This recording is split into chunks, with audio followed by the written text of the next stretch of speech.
Hello दोस्तों, welcome to my YouTube channel love study. और आज की इस क्लास में हम आपको बताएंगे कंप्यूटर के इनपुट डिवाइस के बारे में। तो चलिए टाइम वेस्ट ना करते हुए शुरू करते हैं आज की क्लास। ओके, तो देखिए ये हमारा कंप्यूटर के इनपुट डिवाइस आपकी हेडिंग। इसमें सबसे पहले आप जानेंगे कि कंप्यूटर का इनपुट डिवाइस से क्या मतलब है। तो इनपुट डिवाइस से मतलब होता है दोस्तों, इनपुट डिवाइस वे डिवाइस है जो हमारे निर्देशों या आदेशों को कंप्यूटर के मस्तिष्क यानी कि सीपीयू तक पहुंचाते हैं। ओके, बात क्लियर हो गई यहाँ पर। जो सीपीयू तक हमारे आदेशों को और निर्देशों को पहुंचाएगा वो इनपुट डिवाइस कहलाएगा। ओके, अब इनपुट डिवाइस के आप प्रकार देखिए।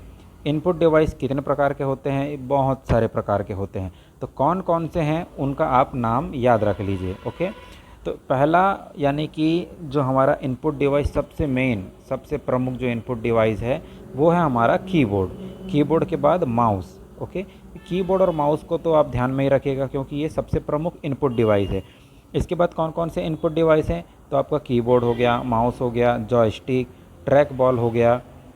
उसके बाद आपका लाइट पेन है, touch screen, digital camera, scanner, digitiser, tablet, barcode reader, OMR, OCR, IMCR और ATM।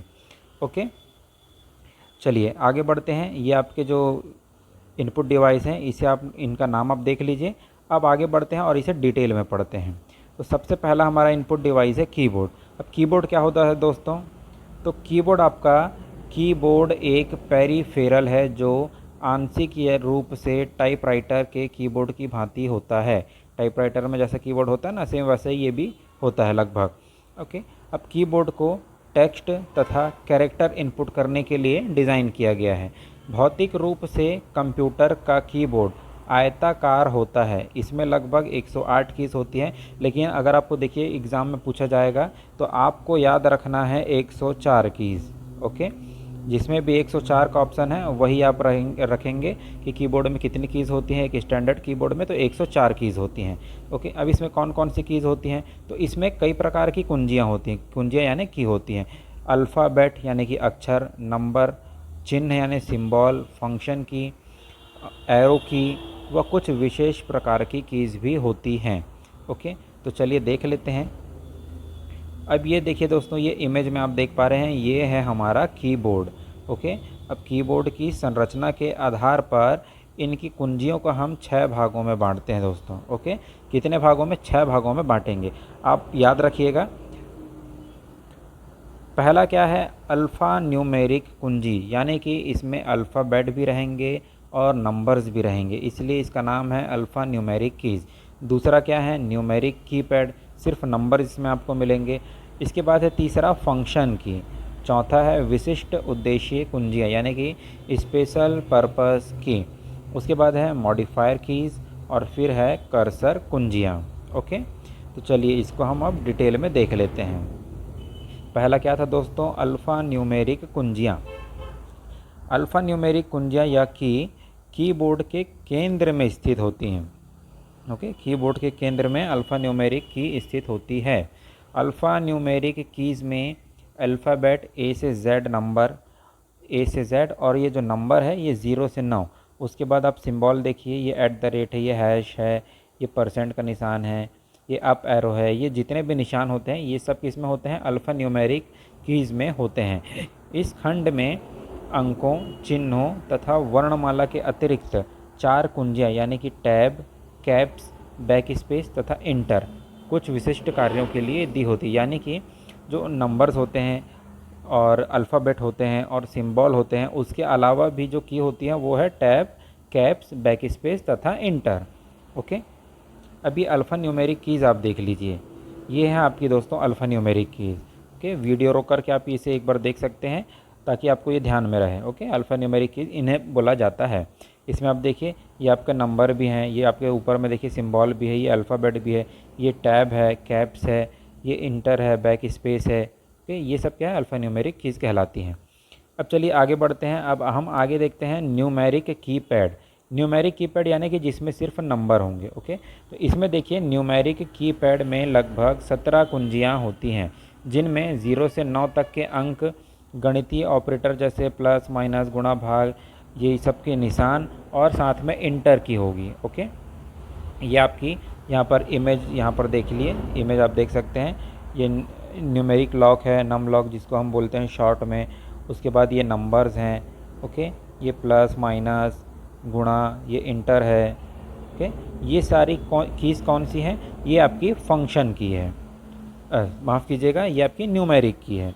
ओके, अब हमको पढ़ना है दोस्तों न्यूमेरिक की फंक्शन की के बारे में। तो फंक्शन की किसे बोलते हैं? तो आपको ध्यान होगा दोस्तों कि कीबोर्ड के ऊपर में जो 12 कुंजियाँ होती हैं, जो 12 बटन होती हैं, उनको हम बोलते हैं फंक्शन की, जो कि आपको ये आप देख पा रहे हैं F1 से लेकर के F12 तक की जो जितनी भी की हैं, ये आपकी फंक्शन की कहलाती है। ओके, इन कीज़ का कार्य क्या है? तो ये सॉफ्टवेयर के अनुरूप इनका कार्य बदलता रहता है दोस्तों। अलग अलग सॉफ्टवेयर में इनका कार्य अलग अलग होता है, उसे हम बाद में डिटेल में पढ़ेंगे। चलिए आगे बढ़ते हैं। अब है आपकी विशिष्ट उद्देश्य कुंजियाँ, यानी कि स्पेशल पर्पस कीज़। इनमें क्या क्या होगा? ये कुंजियाँ कुछ विशेष कार्यों को करने के लिए प्रयोग की जाती है, जैसे sleep, power, volume, start, shortcut, escape, tab, insert, home and delete इत्यादि। ओके, ये कुंजियाँ नए ऑपरेटिंग सिस्टम के कुछ विशेष कार्यों के अनुरूप होती है। इन बटनों को आप ध्यान रखिएगा, जो भी कीज़ हैं इन्हें आप याद रखिएगा। कौन कौन सी एक बार और देख लीजिए। Sleep, power, volume, start, shortcut, escape, tab, insert, home and और डिलीट। ओके, चलिए आगे बढ़ते हैं। इसमें आप ये कीज़ को देख सकते हैं। देखिए, ये आपका पार्ट स्क्रीन है, ये पार्ट स्क्रीन, ये पॉज है, ये मोड है। ओके, ये इंसर्ट है, ये होम है, ये पेज अप है। ऐसे ही बाकी कीज़ भी आप देख पा रहे हैं, डिलीट है, एंड है और पेज डाउन है। ठीक, अब आप देखिए मॉडिफायर कीज़, ये मॉडिफायर कुंजियों को आप देखिए। इसमें क्या होगा? इसमें 3 कुंजियाँ होती हैं जिनके नाम शिफ्ट, अल्ट और कंट्रोल है। ओके, शिफ्ट, अल्ट और कंट्रोल कौन सी कुंजियाँ हैं? मॉडिफायर कुंजियाँ हैं। ओके, इसमें आगे देखेंगे कि इनको अकेला दबाने पर कोई ख़ास प्रयोग नहीं होता, परंतु जब अन्य किसी कुंजी के साथ इनका प्रयोग होता है तो ये उन कुंजियों के इनपुट को बदल देती है, इसलिए ये मॉडिफायर कुंजियाँ कहलाती हैं। ओके, तो मॉडिफायर कुंजियाँ आप देख लीजिए, ये रहा आपका शिफ्ट, ये कंट्रोल और ये आपका अल्ट। ओके, इसके बाद है दोस्तों कर्सर कुंजियाँ। ये आपकी कर्सर कुंजियाँ, ये 4 प्रकार की होती हैं। तो कर्सर कुंजियाँ में 4 प्रकार कौन कौन से हैं? अप, डाउन, लेफ़्ट तथा right. Okay, up, down, left तथा राइट, ये आपकी कर्सर कुंजियाँ कहलाएंगी। ये रही आपकी कर्सर कुंजियाँ। ओके, अब देखिए दोस्तों कीबोर्ड, कीबोर्ड के प्रकार आप देखिए। कीबोर्ड के प्रकार कौन कौन से हैं? तो ये एक आपका साधारण कीबोर्ड यानी नॉर्मल कीबोर्ड, एक आपका वायरलेस कीबोर्ड यानी कि तार रहित कीबोर्ड, और एक आपका अर्गोनोमिक कीबोर्ड। ओके, ये अर्गोनोमिक कीबोर्ड। अब साधारण कीबोर्ड क्या है दोस्तों? तो ये आपका साधारण कीबोर्ड आप देख पा रहे हैं। साधारण कीबोर्ड वे कीबोर्ड होते हैं जो सामान्य रूप से प्रयोग किए जाते हैं, जिसे यूज़र अपने पीसी में प्रयोग करता है। इसका आकार कैसा होता है? आयताकार होता है और इसमें लगभग 108 कीज़ होती हैं। ओके, इसे कंप्यूटर से कनेक्ट करने के लिए एक केबल होता है जिसे सीपीयू से जोड़ा जाता है। ठीक है दोस्तों, अब आगे देखते हैं तार रहित कीबोर्ड। तार रहित कीबोर्ड में क्या होगा कि तार रहित कीबोर्ड प्रयोक्ता यानी कि यूज़र को कीबोर्ड में तार के प्रयोग से छुटकारा दिलाता है। कुछ कंपनियों ने तार रहित कीबोर्ड को बाजार में प्रवेश कराया है। यह कीबोर्ड सीमित दूरी तक कार्य करता है। यह तार रहित कीबोर्ड थोड़ा महंगा होता है तथा इसमें थोड़ी तकनीकी जटिलता होती है। ओके, आप इसका बस नाम याद रखिए कि कौन कौन से कीबोर्ड होते हैं। इसके बाद लास्ट आप देख लीजिए कि ये अर्गोनोमिक जो कीबोर्ड है ये क्या होता है, क्योंकि ये थोड़ा नया नाम है, इसे आप एक बार डिटेल से देखेंगे। बहुत सारी कंपनियों ने एक खास प्रकार के कीबोर्ड का निर्माण किया है जो प्रयोक्ता को टाइपिंग करने में दूसरे कीबोर्ड की अपेक्षा आराम देता है। ऐसे कीबोर्ड अर्गोनोमिक कीबोर्ड कहलाते हैं। ऐसे कीबोर्ड विशेष तौर पर यूज़र की कार्यक्षमता बढ़ाने के साथ लगातार टाइपिंग करने के कारण उत्पन्न होने वाले कलाई के दर्द को कम करने में सहायता करते हैं। अब ये दिखता कैसा है? तो ये आपका रहा दोस्तों, ये आपका अर्गोनोमिक कीबोर्ड। ओके, ये आपका इस डिज़ाइन का रहता है अर्गोनोमिक कीबोर्ड। ओके, चलिए आगे बढ़ते हैं। अब जानते हैं हमारा जो दूसरा इनपुट डिवाइस है माउस के बारे में। ओके, तो माउस के बारे में तो आप सभी जानते हैं दोस्तों। तो मेन बात इसमें आप जान लीजिए कि माउस में 2 या 3 बटन होते हैं। तो ज़्यादातर 2 बटन होते हैं और बीच में कर्सर होता है।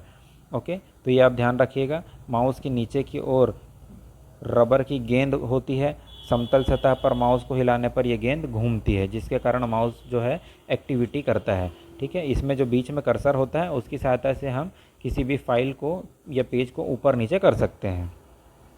ये रहा दोस्तों आपका माउस। ओके, अब माउस के कार्य क्या क्या हैं? तो माउस के कार्य हैं क्लिकिंग यानी क्लिक करना, डबल क्लिक कर सकते हैं, राइट क्लिक करना, ड्रैगिंग यानी किसी चीज़ को पकड़ कर खींचना, स्क्रॉल कर सकते हैं, जो उसमें कर्सर होता है उसकी सहायता से आप इसको स्क्रॉल कर सकते हैं। अब देखिए माउस के प्रकार। तो माउस के प्रकार देखिए, माउस 3 प्रकार के होते हैं।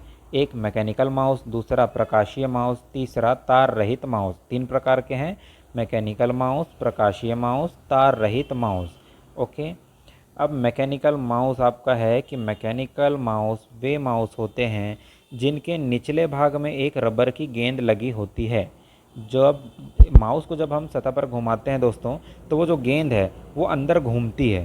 ओके, जिसके कारण माउस के अंदर गेंद घूमने के कारण उसके अंदर के सेंसर कंप्यूटर को संकेत देते हैं। तो ये आपका कहलाएगा मैकेनिकल माउस। चलिए आगे बढ़ते हैं।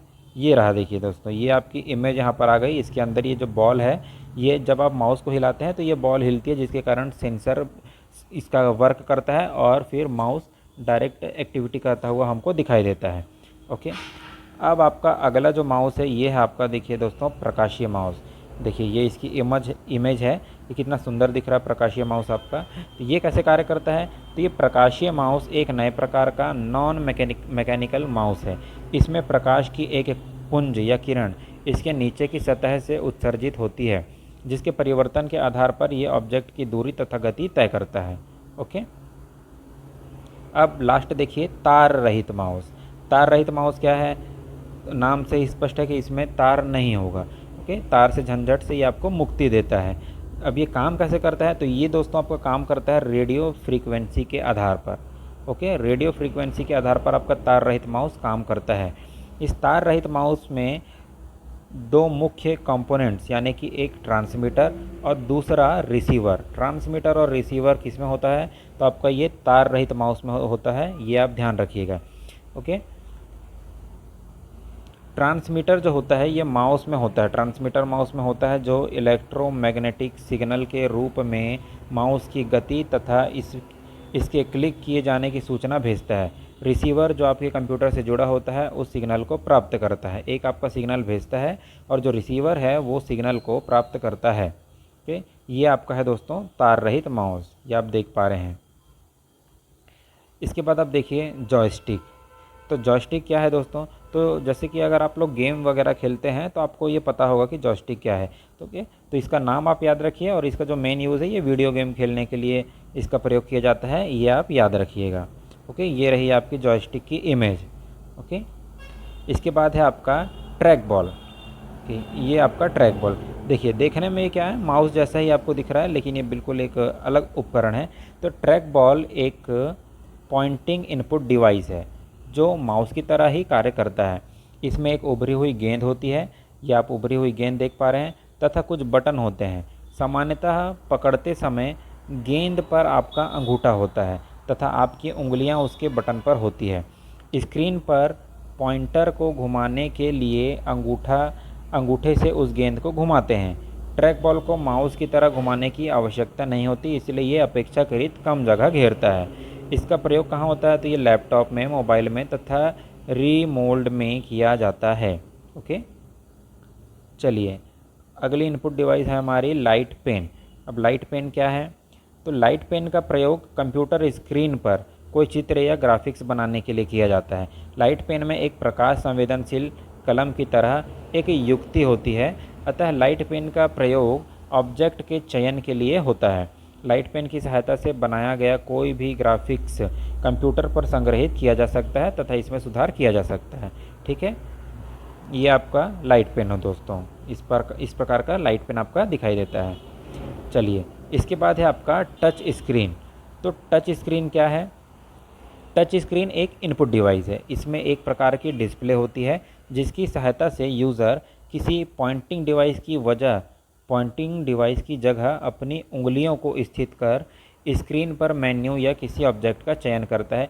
इसके बारे में आप सभी को पता है दोस्तों। आप जैसे कि आप रेलवे स्टेशन जाएंगे, वहाँ से आप एक एटीएम जैसा लगा होता है जहाँ से आप टिकट निकालते हैं, वो भी आपकी टच स्क्रीन है। आजकल मोबाइल आपके टच स्क्रीन है, आपके बहुत सारे टैबलेट्स आ चुके हैं जो टच स्क्रीन है। ओके, तो ये आपका टच स्क्रीन, आप ध्यान रखिएगा। इसके बाद आपका एक बारकोड रीडर। शॉपिंग मॉल में जब आप जाते हैं दोस्तों, तो वहाँ आपको ये देखने को मिलता है। आप कोई भी सामान खरीदते हैं तो उसके प्रिंट पर जो बारकोड बना होता है उस पर वो एक लेज़र लाइट मारता है। ओके, जिससे जो भी उसकी इन्फॉर्मेशन है वो कोड हो जाती है, डिकोड हो जाती है। ओके, तो ये आपका इमेज आप देख पा रहे हैं, ये आपका बारकोड रीडर है। इसके बाद आपका स्कैनर। स्कैनर आप ध्यान रखिए, इनपुट डिवाइस ये भी है। स्कैनर एक इनपुट डिवाइस है जो ये कंप्यूटर में किसी पेज पर बनी आकृति या लिखित सूचना को सीधे कंप्यूटर में इनपुट करता है। स्कैन करके डायरेक्ट ये कंप्यूटर में इनपुट करता है। इसका मुख्य लाभ क्या है, तो ये यूज़र को सूचना टाइप नहीं करनी पड़ती है। इसमें कुछ भी आपको टाइप नहीं करना पड़ेगा, स्कैन किए और डायरेक्ट कंप्यूटर में वो चीज़ आपको मिल जाएगी। ओके, स्कैनर दिखने में कैसा होता है, तो ये रहा दोस्तों आपका स्कैनर। ये स्कैनर आप देख पा रहे हैं। इसके बाद है आपका OMR। तो आप इसमें OMR जो है, इसका आप फुल फॉर्म याद रखिए, optical mark reader. Okay, optical mark reader, इसे आप याद रखिए। ये एक ऐसी डिवाइस है जो किसी कागज़ पर पेंसिल या पेन के चिन्ह की उपस्थिति और अनुपस्थिति को जांचता है। एग्ज़ाम जब आप देते हैं तो आप OMR सीट आपने सुनी होगी, उसी में हम एग्ज़ाम देते हैं। तो ये बस वही है, उसको रीड करने का काम OMR के द्वारा किया जाता है। ये आपकी OMR सीट आप देख पा रहे हैं, माफ़ कीजिएगा, OMR जो उपकरण है वो आप देख पा रहे हैं। ओके, अब है आपका OCR। तो OCR का फुल फॉर्म क्या है, ऑप्टिकल कैरेक्टर रिकॉग्निशन। ओके, क्या है, ऑप्टिकल कैरेक्टर रिकॉग्निशन। इसमें क्या होगा दोस्तों, तो ये एक ऐसी तकनीक है जिसका प्रयोग किसी विशेष प्रकार के चिन्ह, अक्षर या नंबर को पढ़ने के लिए किया जाता है। ओके, किसके लिए किया जाता है, चिन्ह, अक्षर या नंबर को पढ़ने के लिए किया जाता है। OCR उपकरण टाइपराइटर से छपे हुए कैरेक्टर, कैश रजिस्टर के कैरेक्टर और कैश रजिस्टर के कैरेक्टर और क्रेडिट कार्ड के कैरेक्टर को पढ़ लेता है। OCR के फॉन्ट कंप्यूटर में संग्रहित होते हैं जिन्हें OCR स्टैंडर्ड कहते हैं। तो ये आप ध्यान रखिएगा, यहाँ से क्वेश्चन पूछ सकता है कि OCR स्टैंडर्ड किसे कहते हैं। तो OCR के फॉन्ट कंप्यूटर में संग्रहित जो होते हैं उन्हें OCR स्टैंडर्ड कहते हैं। ओके, इसके बाद है आपका ATM, स्वचालित मुद्रा यंत्र या ATM यानी कि ऑटोमेटिक टेलर मशीन। एक ऐसा यंत्र है जो हमको हर बैंक में, शॉपिंग मॉल में, रेलवे स्टेशन, हवाई अड्डे, बस स्टैंड, सभी जगहों पर ये देखने को मिल जाता है। ओके, और इसका उपयोग बताने की ज़रूरत तो है नहीं दोस्तों, इसका उपयोग आप सभी जानते हैं। तो यहाँ पर जो इनपुट डिवाइस हम पढ़ रहे थे ये आपका कंप्लीट होने वाला है। और एक लास्ट आपका बच्चा क्या है, MICR। अब MICR का फुल फॉर्म क्या है ये आप देख लीजिए। ये है आपका magnetic ink character recognition. Okay, और कुछ भी ज़्यादा इसमें इम्पॉर्टेंट नहीं है, इसका फुल फॉर्म याद रखिए, मैग्नेटिक इंक कैरेक्टर रिकॉग्निशन। और ये आपको कहाँ मिलता है, तो ये जब आप कोई चेक भरते हैं ना दोस्तों बैंक का, तो उसके नीचे आपका ना एक MICR नंबर लिखा होता है। ओके, ये आप फोटो में देख पा रहे हैं। तो बस इसी में इसका जो चुंबकीय स्याही, ये देखिए MICR का प्रयोग चुंबकीय स्याही से छपे कैरेक्टर को पढ़ने के लिए किया जाता है। ये मशीन तेज़ व स्वचालित होती है, साथ ही इसमें गलतियां होने के अवसर बिल्कुल ना के बराबर होते हैं।